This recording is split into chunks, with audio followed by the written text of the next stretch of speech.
Irmão Branham, em sua grande campanha em Los Angeles, no Templo Carroll, soubemos que o Senhor Jesus Cristo trabalha com o Senhor de um modo especial. Os maravilhosos dons e o discernimento do espírito do coração dos homens, tais como as enfermidades dos corpos e os sinais de milagres e cura feitos, e achamos maravilhosos. Estamos interessados, irmão Branham, em ouvir mais desse ministério especial que Deus lhe tem dado. Pois bem, irmão Cobb, vamos pelo princípio. Eu nasci no leste de Kentucky, numa pequena velha cabana perto de Burttsville.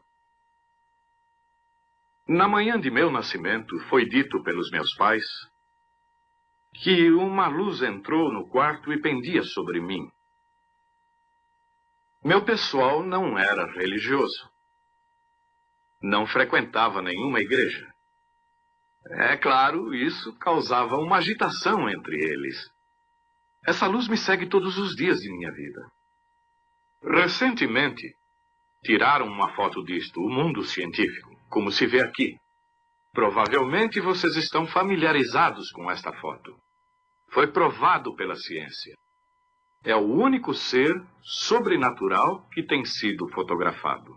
Minha opinião, é o mesmo anjo de Deus que seguiu os filhos de Israel desde o Egito até a Palestina. Vocês, como estudantes da Bíblia, sabem que este foi o anjo do pacto, nosso Senhor Jesus Cristo, e que quando ele esteve aqui na terra, manifestado em carne, não reclamou ser uma grande pessoa. Ele disse que o filho nada pode fazer, a não ser que o pai o mostre. Em São João, capítulo 5, vocês conhecem estas escrituras.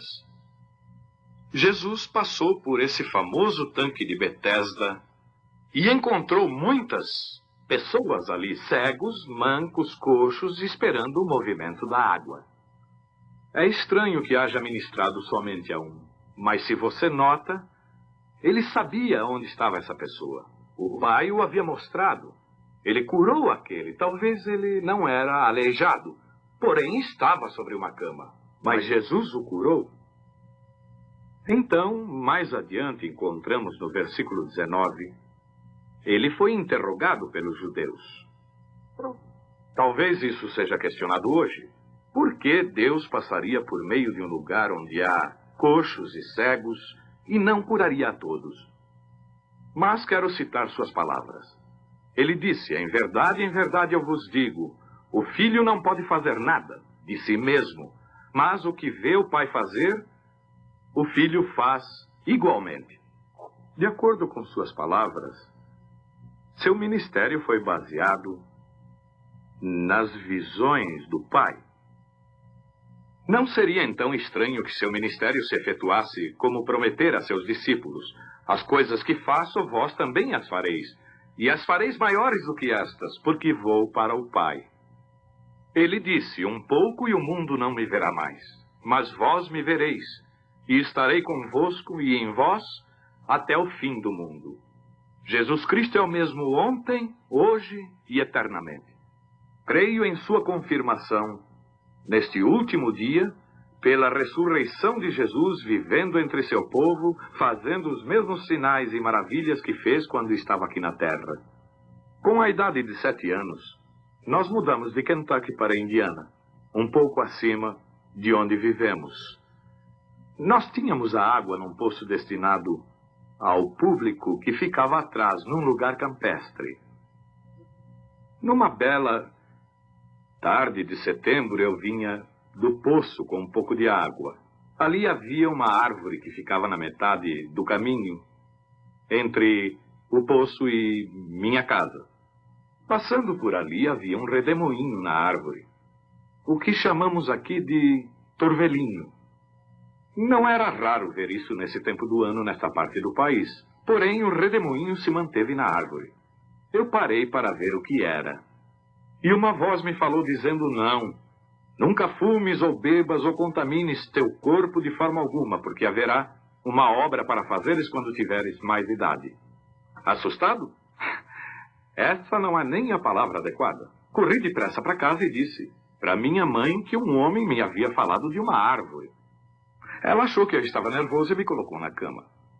Mas desde então, as visões começaram a me sobrevir. Quando isso vem sobre mim, produz uma visão.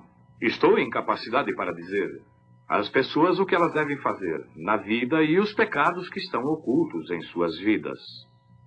Com a idade de 37 anos, uma noite eu estava orando no quarto. Quando me levantei, observei que havia uma luz no chão. E ao olhar para ver de onde vinha, vi que vinha de cima. A coluna de fogo pendia em cima. Estava projetando a luz no piso e eu ouvi alguém andando. Olhei através do quarto e dessa luz vinha um homem. Em figura humana pesava como que 90 quilos. Tinha cabelo sobre os ombros, cor de oliva. Estava descalço. Por certo, eu estava temeroso. E ele me disse, não temas. Ao ouvir sua voz, eu soube que era a mesma voz que sempre havia falado comigo, mas era a primeira vez que o via em forma humana. E me disse, eu sou enviado por Deus para dizer-te que deves orar pelas pessoas doentes. Maravilhas e grandes sinais seguirão teu ministério, e tu orarás por reis, monarcas e demais. E eu disse que era um homem pobre e que não tinha educação e não seria capaz de fazer essa obra. Ele disse que como a Moisés foram dados 2 sinais para a confirmação de seu ministério, a mim seriam dados 2 também, um para orar pelos enfermos, milagres, e o outro para conhecer os segredos dos corações. Eu lhe disse que havia estado orando, e as pessoas diziam que esse era o ministério do diabo. Ele me citou várias escrituras, tais como quando Felipe encontrou a Natanael, e Natanael veio a Jesus, e Jesus lhe disse onde ele havia estado quando Felipe o encontrou debaixo da árvore. E muitas outras escrituras, tais como a mulher no poço. E foi revelado seus pecados quando Jesus lhe disse que ela teve 5 maridos. Ela correu para a cidade e disse, este é o Cristo. Ele me citou outras escrituras. Então eu lhe disse que iria. Ele me deu a certeza de que estaria comigo sempre. Como sabe, irmão Kopp, o mundo conhece as grandes coisas que têm acontecido no meu ministério. Estava pensando sobre essa visão que eu recordo de não muito tempo atrás, cerca de uns 4 anos atrás, para ser preciso, de um garotinho morto ao lado da rodovia, atropelado por um carro. E deveria ser levantado dos mortos. Bem, eu profetizei isto através dos Estados Unidos e do Canadá. Estava escrito em milhares de bíblias isto que ia suceder. Certo dia estávamos em campanhas nos países escandinavos, vindo da Finlândia, de Kuopio. Havia um grupo de pessoas na rodovia, todas elas inclinadas e olhando para o chão. Saímos para ver, ali estava o garotinho. Exatamente como me havia sido mostrado. Eu disse, irmão Moore, olhe em sua Bíblia e veja se essa não é a cena. Ele disse sim. Eu me ajoelhei e pedi ao Senhor Jesus para confirmar sua palavra quando me havia mostrado o que aconteceria. O garotinho voltou à vida por nosso Senhor Jesus. Ele está vivo e sadio hoje. Irmão Kopp, essas são as poucas coisas que o Senhor Jesus está fazendo hoje nesse ministério que me tem dado.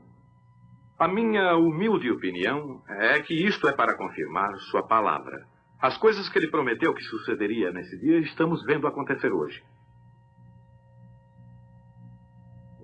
Agora, a respeito da campanha em Israel, irmão Kopp, estarei muito feliz em servir ao Senhor em Israel. Eu creio que o meu ministério será muito efetivo aos judeus, porque as Escrituras dizem, os judeus buscam sinais e os gregos sabedoria. Cremos que muitos judeus e outros na Terra Santa chegarão a crer que o Senhor Jesus Cristo é o Messias, quando virem um cristão cumprindo a profecia de Joel do Antigo Testamento. Sim, irmão Kopp. Estou seguro que você está se referindo à profecia de Joel no Velho Testamento, Joel 2:28. Como ele profetizou, dizendo que nos últimos dias ele derramaria de seu espírito sobre toda a carne, os filhos e as filhas profetizariam, os velhos